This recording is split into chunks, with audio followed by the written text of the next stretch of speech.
So what do you think? So you attribute what's happened since 2012 fundamentally to technological transformation. Is that the case? Yes, there were a variety of trends that were building already, but those included technological changes like the emergence of cable TV in the 1980s. But between 2009 and 2012, that was when we passed a kind of a tipping point or a phase change, I would say, in which everything got weird right after 2012.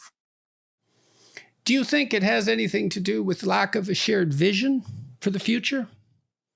Well, a liberal democracy doesn't need a shared vision, and we never really had a shared well, I shouldn't say that. There was an idea of what it was to be an American. There was, and it wasn't held by everybody.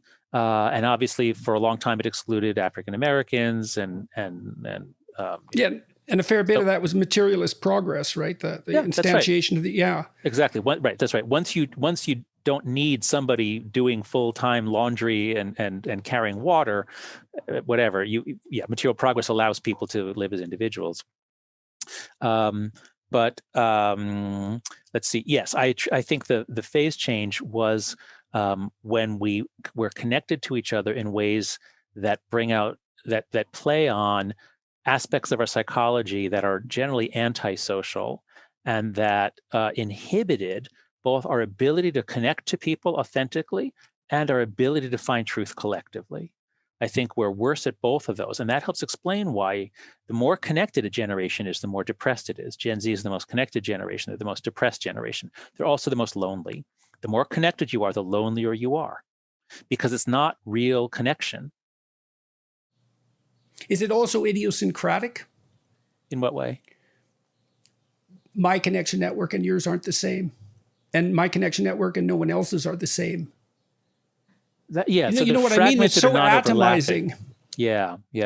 So I think so I believe that we are ultra social creatures. We evolved in groups. Mm-hmm. In a sense, we broke out of the hive in the 19th century, 20th century with prosperity. We could live alone. We have individualism.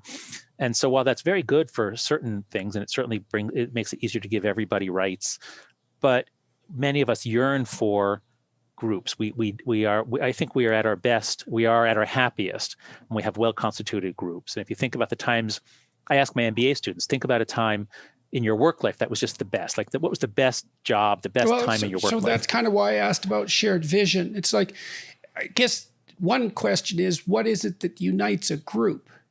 Mm-hmm.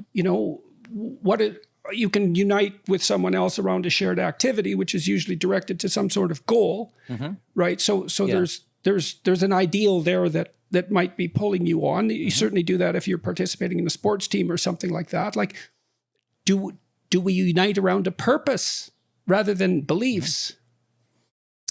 So here I draw on Mike Tomasello, who's just a brilliant psychologist who studied child development and chimpanzee development.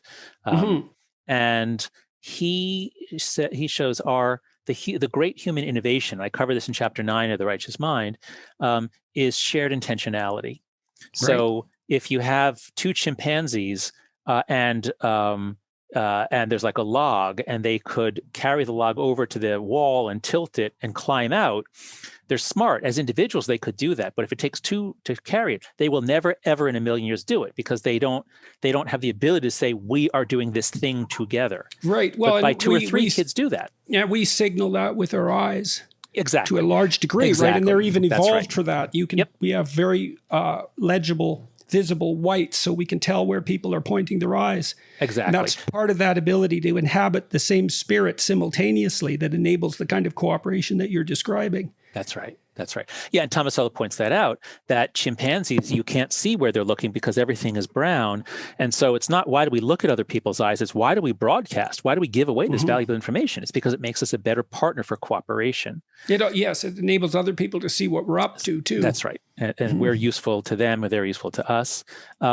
So I think that, and there's also this thing from Tubi and Cosmides about I forget, they had a catchy name for it, but it's like crises that you face together. If you're attacked by a neighboring group, or if you fend off a lion, that act of like your life is in danger, but you and three others did it together.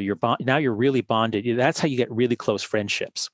And that, I think, is part of the reason why Gen Z is so lonely. The rest of us, until the 1980s or 90s, kids went out unsupervised. And we all got into scrapes. And my best friends, we all got, a couple times we had to run away from the police. A couple times somebody got hurt. How are we going to get them back to their mom? You go through scrapes together. That's what bonds you. I don't think you need a shared belief. I don't think you need a shared vision. I think you need shared activities where you are interdependent, you rely on each other. And that's why the Army works so well, or at least it didn't through the Vietnam War, but they really got serious about this, about race issues. In the 80s, I think it was. At any rate, so I guess you and we disagree. I mean, I'm sure you are thinking of cases that I'm not thinking of where it's the shared vision that matters.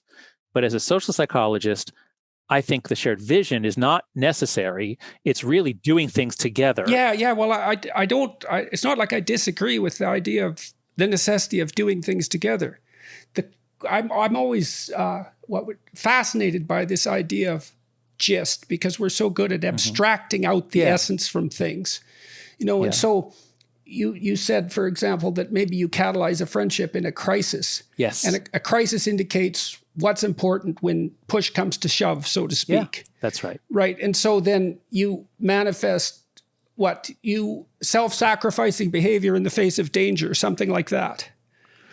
Well, I would say it's not what's important, it's who's important. It shows you who's important, who's on your team, right, who but you're bound who's to. important would be willing to do that. Yeah. They put themselves at risk for you.